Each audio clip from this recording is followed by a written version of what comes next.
Essa decisão, de alguma maneira, se aproxima dessa higienização do ambiente político que o Supremo consegue empreender através da sua decisão. Este é o ministro do Supremo Tribunal Federal, Luiz Fux. Em 2015, a Suprema Corte proibiu a doação de empresas para campanhas eleitorais. A decisão, no entanto, não proibiu as doações de pessoas físicas, mas elas não podem ultrapassar 10% de seu rendimento. Até as eleições passadas, o cidadão podia doar qualquer valor a candidato ou partido. Agora é diferente. Há um limite de 10% do rendimento bruto que o doador teve no ano anterior. O cidadão pode doar até R$40 mil se o dinheiro vem da venda de um bem móvel ou imóvel. Outra regra, o limite é de R$ 1.060 por dia, depositado em uma conta específica do candidato para doação. Se não seguir as regras, o doador pode levar uma multa. Quando se decidiu por proibir o financiamento de empresas a campanhas eleitorais, o objetivo era reduzir a influência de interesses particulares sobre os eleitos. Com isso, o Brasil passou a adotar o Fundo Eleitoral Público, visto como um sistema mais justo, pois daria maior equilíbrio na divisão dos recursos entre partidos e candidatos. Além disso, por se tratar de dinheiro público, a transparência sobre a utilização desses recursos seria maior. Os senadores aprovaram o projeto e derrubaram praticamente todas as propostas que vieram da Câmara. Aprovaram apenas as regras para o uso do fundo eleitoral, que é o dinheiro público usado nas campanhas. Com isso, candidatos a prefeitos e vereadores poderão usar cerca de R$ 1,7 bilhão, o mesmo valor gasto nas últimas eleições. Para chegar a esse resultado, foi um dia de intensa articulação. O projeto foi alvo de críticas porque flexibilizava a prestação de conta dos candidatos e também liberava dinheiro público para pagar advogados que defendem políticos com processos. Segundo o especialista, essas mudanças poderiam abrir brechas para a Caixa 2.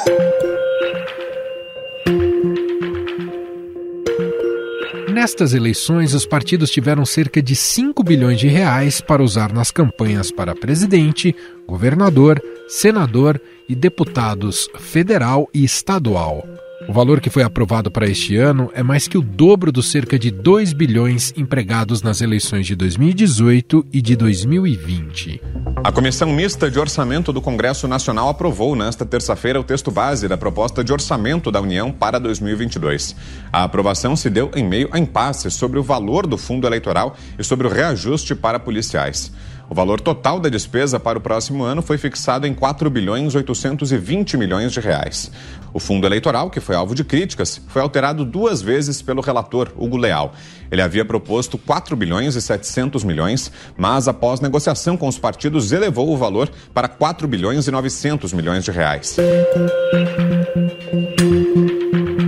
Mas o que era um mecanismo para se evitar o mau uso do dinheiro público, o financiamento eleitoral tem se mostrado pouco eficiente.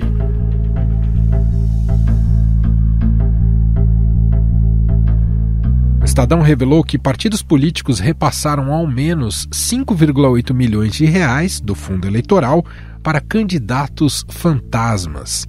O dinheiro caiu na conta de políticos que, há 11 dias das eleições, praticamente não fizeram campanha, não usaram as redes sociais para divulgar seus nomes ou tiveram votação pífia em disputas passadas. A verba também foi parar em empresas que não entregaram serviços e bancou despesas de outros postulantes.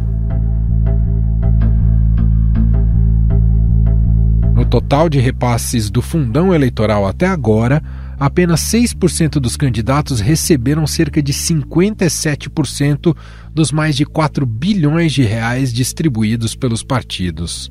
E para nos contar mais sobre esta farra com dinheiro público do fundo eleitoral e sobre a existência dos candidatos fantasmas, vamos conversar com o repórter do Estadão em Brasília, Daniel Vetterman. Olá, Daniel, tudo bem? Como vai? Tudo bem, Manuel, e por aí? Tudo bem. Bom, estamos acompanhando em meio ao processo eleitoral, dessas eleições de 2022, a maneira como os candidatos se viabilizam financeiramente para suas campanhas. Já não é de hoje, Daniel, que temos um fundo público de campanha, um fundo eleitoral com dinheiro público. A questão sempre que é colocada, além do montante do dinheiro, da quantidade de dinheiro colocado para os partidos e candidatos, é como esse dinheiro é gasto e se ele é bem fiscalizado. Você junto com a Júlia Afonso e o Vinícius Valfré, publicaram uma reportagem do Estadão identificando candidatos fantasmas. Queria que você explicasse pra gente que são esses candidatos fantasmas. Oi, Manuel. Um candidato fantasma é aquele político, homem, mulher, que se lança na disputa, é registrado por um partido político para concorrer na eleição, mas na prática não faz campanha, ou tem uma atuação muito tímida, ou não faz nenhum esforço para pedir votos para o eleitor. A gente sabe que os partidos políticos precisam lançar uma quantidade específica de candidatos em cada estado. Essa quantidade precisa respeitar uma participação das mulheres que não pode ser menor do que 30%, e a distribuição do fundo eleitoral e do tempo de televisão precisa ser proporcional. E aí eles precisam encher a lista e também distribuir esse dinheiro que está vindo de um fundo público. O que a gente localizou nessa reportagem foi uma série de candidatos que receberam muito dinheiro do fundo eleitoral. A gente está falando de alguns casos, mais de R$1 milhão do fundo para bancar uma campanha que, na verdade, não está acontecendo. Não está na rua, não está nas redes, não está na TV, não está no rádio e, mesmo assim, gasta o dinheiro, recebe o recurso e faz contratações. E aí a gente pode avançar um pouquinho, porque essas contratações estão atendendo outros candidatos ou estão indo para empresas que não estão comprovando a entrega desse serviço, ou sabe-se lá Deus para mais o quê, Bom, na matéria vocês trazem alguns exemplos. Você queria contar alguns deles, um ou mais para a gente aqui, Daniel? Eu acho que o mais emblemático está no Amazonas, Emanuel. A candidata Adriana Mendonça, do PROS. Ela é uma candidata que só disputou uma eleição até agora. Lá em 2018, a deputada estadual registrou 41 votos. Então, é uma quantidade baixa de votos. O que indica é uma suspeita de ser uma candidata que foi registrada, que foi lançada só para o partido cumprir a cota. O que aconteceu lá em 2018? Ela não ganhou a eleição e teve as contas rejeitadas, reprovadas pela Justiça Eleitoral, porque ocultou gastos da Justiça Eleitoral e realizou gastos depois da eleição. Aí, neste ano, ela recebeu 3 milhões do fundo eleitoral do PROS. Isso significa que ela foi a candidata a deputada federal do partido que mais recebeu recursos no país inteiro. Nossa. E se terminasse por aí, já é estranho, Manuel? Mas não termina, não. Ela teve a candidatura indeferida, porque ela foi registrada como candidata fora do prazo legal. Então, assim, é uma suspeita atrás da outra, é um caso atrás do outro. Para por aí? Não para por aí. Ela contratou uma empresa de marketing digital por R$700 mil. E não está fazendo nenhuma campanha na rede, a não ser uma página ali que foi aberta há 2 semanas com 1 seguidor no Facebook e 53 seguidores no Instagram. Só com montagens, não tem sinal dela fazendo campanha, não. Sobre fiscalização, tem alguém de olho nesse tipo de situação, nessa distribuição de verba do fundo eleitoral no país em relação a esses candidatos, Daniel? E antes me conta uma coisa, vocês conseguiram conversar diretamente com algum desses candidatos fantasmas? Bom, a gente conversou com alguns. A Adriana, ela registrou um número no TSE que a gente ligou, a gente telefonou para esse número e esse número dá no presidente do partido. Então até o número ali foi manipulado, O presidente do partido argumenta que ela está fazendo campanha, mas ele admitiu uma coisa interessante, e que, se não for declarado, é irregular. O dinheiro está sendo usado para bancar a campanha do ex-marido dela, que agora é candidato ao governo do Amazonas pelo Podemos, o Henrique Oliveira. Então esse é outro elemento aí que está colocado sob suspeição, E aí a gente telefonou para outras aqui, por exemplo, tem uma candidata em Minas, também do PROS, que recebeu R$300 mil, E ela fala, olha, o partido me procurou dizendo que precisava de uma quantidade específica de candidatas e que o fato de eu ser mulher de pele negra facilitava, e eu aceitei. Outra candidata do PL, partido do presidente Jair Bolsonaro em Minas, recebeu R$20 mil para fazer propaganda, para fazer a campanha. E nas páginas dela, ela faz propaganda, mas só de venda de roupas, porque ela tem uma loja de roupas. E aí o que ela justificou? Eles me colocaram e eu topei, eu simplesmente entrei. Então tem alguns relatos nesse sentido. Tem outra, candidata Soraya de Alagoas, do PMN, 50 mil do fundão eleitoral. A repórter Júlia Afonso telefonou para ela, perguntou, ela disse, não, eu sou candidata. E aí a Júlia perguntou para ela, a senhora é candidata? Mas por que a senhora é candidata? Quais que são as suas propostas, o seu plano para a campanha? Ela falou, olha, no momento não seria viável falar disso não. Bom, não soube falar na hora quais são as suas propostas de campanha. Então esses casos aí se multiplicam com dinheiro do fundo eleitoral. Então não é só uma candidatura de fachada para cumprir cota, mas a gente está vendo um elemento a mais, que é movimentação de recurso público por meio dessas campanhas. Agora, você me pergunta aí da fiscalização, o papel de fiscalizar é do Ministério Público Eleitoral e também do Tribunal Superior Eleitoral, que julga todas essas contas, aí, todas essas contratações. Mas esse julgamento só termina depois da eleição. E nessa campanha a gente tem uma característica curiosa, porque essa pode ser a campanha mais cara da história. Por que eu falo isso? Porque só de fundo eleitoral são 5 bilhões. Fora o que vai entrar de recurso próprio dos candidatos, fora o que vai entrar de fundo partidário, que também é usado na campanha, fora o que vai entrar de doações de pessoas físicas. Esse custo foi o da campanha de 2014. O mesmo dinheiro, o mesmo 5 bilhões, foi quanto custou a campanha de 2014, que até hoje é a mais cara da história. Só que lá em 2014, essa campanha foi bancada, na maior parte, por empresas. Empresas estas, construtoras, investigadas na Operação Lava Jato, e a gente já sabe o que aconteceu com essa eleição, com esses gastos da eleição. A diferença é que agora é um período mais curto de campanha. Lá eram 5 bilhões em 90 dias. Agora, Emanuel, 5 bilhões em 45 dias de campanha. Então o gasto acontece de forma mais rápida, mais acelerada, o que dificulta, é claro, a fiscalização, saber de fato o que aconteceu com esse dinheiro. E mais difícil ainda é identificar a coisa no momento que está acontecendo, né?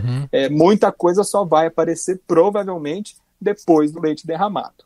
Esses candidatos precisarão fatalmente prestar contas ao Ministério Público e ao TSE ou TRE, imagino, em relação a esses gastos. Agora, o que não significa que eles foram efetivamente gastos de campanha, né, Daniel? E aí, talvez não tenha braço do Estado suficiente para saber se todo mundo operou da maneira correta. É isso, Daniel? Com certeza, até porque a gente localizou gasto com empresa de marketing digital para um candidato que não tem nenhuma rede social, ou gasto com gráficas que o próprio candidato falou, olha, eu não recebi nenhum santinho. Então tem essas coisas aí que precisam ser investigadas mesmo. Sem falar que tem candidato que recebeu dinheiro do fundo eleitoral e nem entregou a prestação parcial de campanha, que precisava ser entregue até o dia 13 de setembro. É uma coisa difícil de fiscalizar, e o Ministério Público, a Justiça Eleitoral vai ter esse desafio de identificar quais casos foram legais,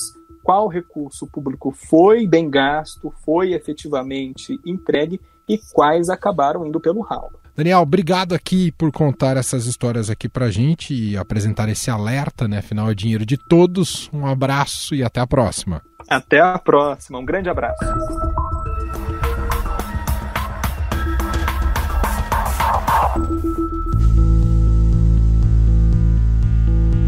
Enquanto uns recebem verdadeiras boladas do fundo eleitoral, mesmo sem fazer campanha, outros simplesmente não viram a cor desse dinheiro. Dados do Tribunal Superior Eleitoral mostram que 33% dos candidatos não receberam recursos de seus partidos.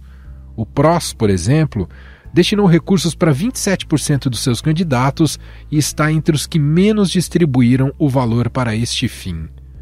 O partido do presidente Jair Bolsonaro, o PL, destinou parte dos 288 milhões de reais aos quais tem direito para 68% dos seus candidatos. Os demais 32% não receberam nada. Um caso famoso nesta eleição foi o do jornalista ex-Globo Marcos Uchoa. Ele desistiu de disputar um cargo no Parlamento Federal, pelo Rio de Janeiro, após encontrar dificuldades para financiar a campanha. Em entrevista à Rádio Eldorado, emissora aqui do Grupo Estado, ele contou sobre a falta de apoio de seu partido, o PSB. Ali, naquele momento, o presidente do partido no estado do Rio é o deputado federal, o Alessandro Molon, né, que é candidato a senador. E ele me disse que o partido pagaria a campanha. E eu acreditei até porque todos nós, brasileiros, fomos informados que o fundo eleitoral tinha saltado de 1 bilhão e 200 milhões para 4 bilhões e 700, quase 4 vezes mais. Algo que eu acho errado. Aliás, devo deixar claro aqui, que fosse tanto dinheiro. Mas, exatamente porque era tanto dinheiro e quando ele disse que o partido ia pagar, eu acreditei, não havia por que não acreditar. O tempo foi passando e eu fui perguntando, assim, não simplesmente quanto, mas assim, a ordem de grandeza, assim, mas vai pagar quanto? É 100, é 200, é 500, é 1 milhão? Quer dizer, eu soube com deputados federais que uma campanha custaria em torno de 1 milhão, 1 milhão e meio, embora dê para fazer uma campanha com menos. Só que o tempo foi passando, aí chegou no final de agosto, e eu não só não tinha o dinheiro, como não tinha a informação. Agora falando eu, todos os candidatos aqui no Rio de Janeiro do PSB não tinham essa informação de quando o dinheiro viria, quanto viria. Aí eu achei, bom, falta praticamente um mês só, praticamente só setembro, isso já era no dia 28, eu anunciei no dia 30, mas eu decidi no dia 28. E eu falei, faltando um mês, isso é muito pouco tempo para você planejar e botar na rua uma campanha direito, né? Uma campanha decente, não é uma campanha rica, nem nada disso, assim, uma campanha direitinha com o que precisa. Eu acho um pouquinho errado que se você aceita com o partido que alguém seja candidato pelo seu partido, algum dinheiro tem que ter, algum, entendeu? Agora, se o cara vai ganhar 20 mil e o outro vai ganhar 200 mil, aí você pode realmente explicar isso através dos seus critérios. Mas algum dinheiro eu acho que tinha que ganhar e é estranho realmente você ver praticamente 1/3 dos candidatos no Brasil como um todo não ganharam nada. Isso é errado, eu acho.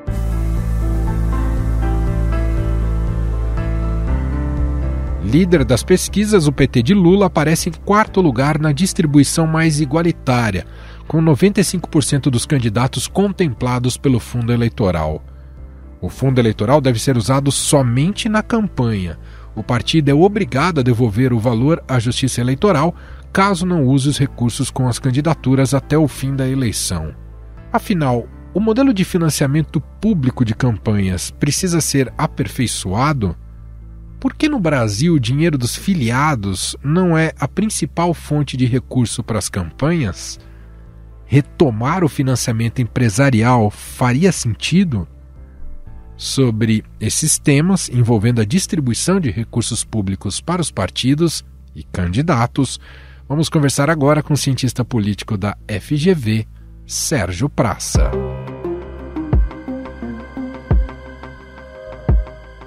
Olá, professor, seja muito bem-vindo e obrigado por ter aceito aqui o nosso convite. Obrigado, Manuel, um prazer.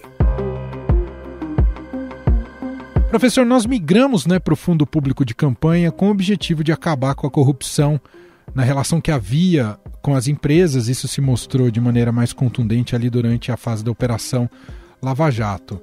E, de fato, tinha muita situação escandalosa. Mas isso não significa que resolvemos todos os nossos problemas com o uso do dinheiro para viabilizar as campanhas. O fundo eleitoral, nesse modelo atual, com dinheiro público, só cresce a cada eleição e a destinação da verba tem se mostrado muitas vezes falha, com poucos recebendo muito, fora os que não recebem nada, ou o caso de candidatos fantasmas, que é inclusive uma reportagem que o Estadão apresentou nessa terça-feira. E aí queria iniciar a nossa conversa te perguntando, precisamos ainda evoluir muito com o nosso modelo de financiamento de campanha? Eu acho que o principal problema do modelo atual é que, como você bem disse, é o Congresso que define o montante dos recursos.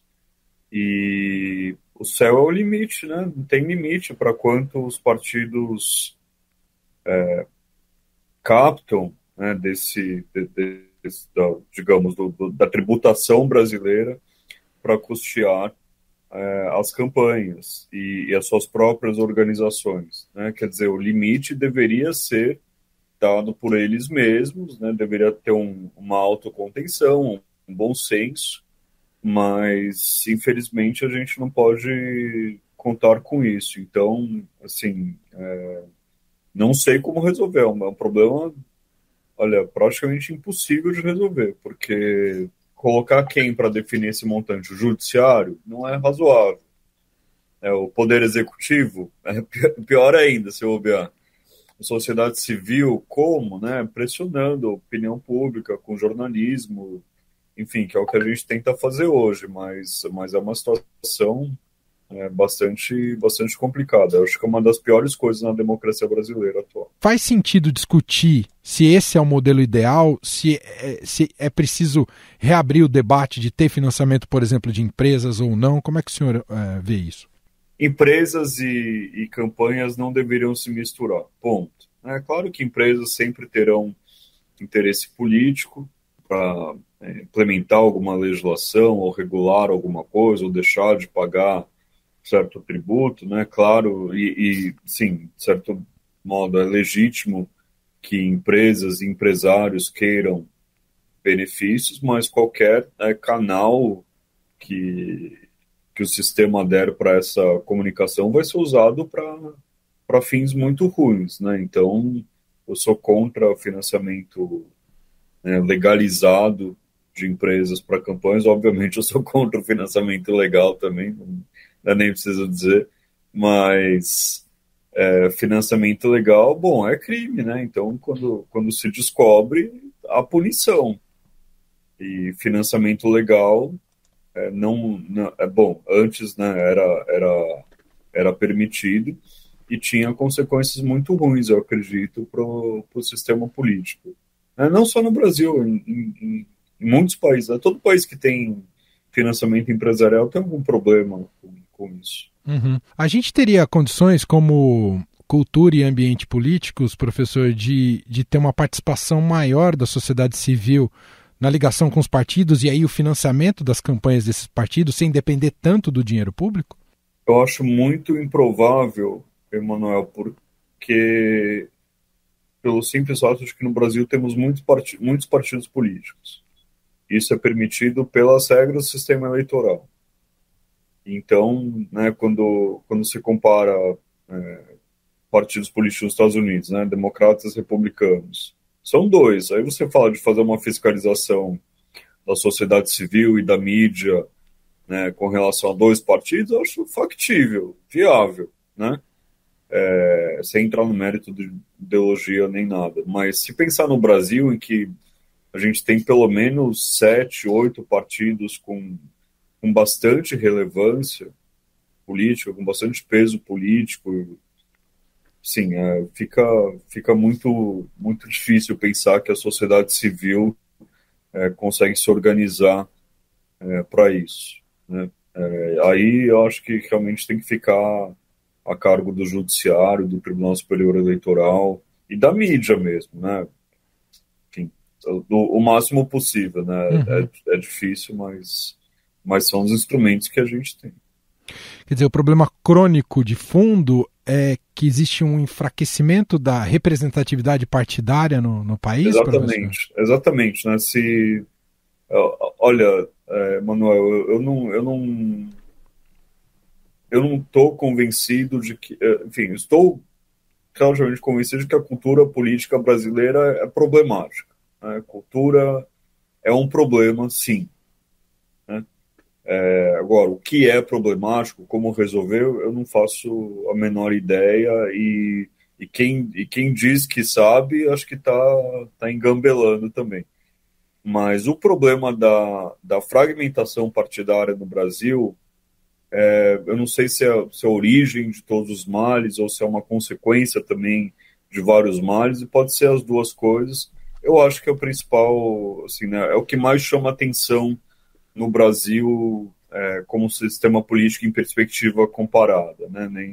Nós somos de longe a maior, eu ia falar democracia, mas qualquer tipo de regime político com maior número de partidos políticos relevantes, e isso torna o sistema todo bagunçado e falho, assim,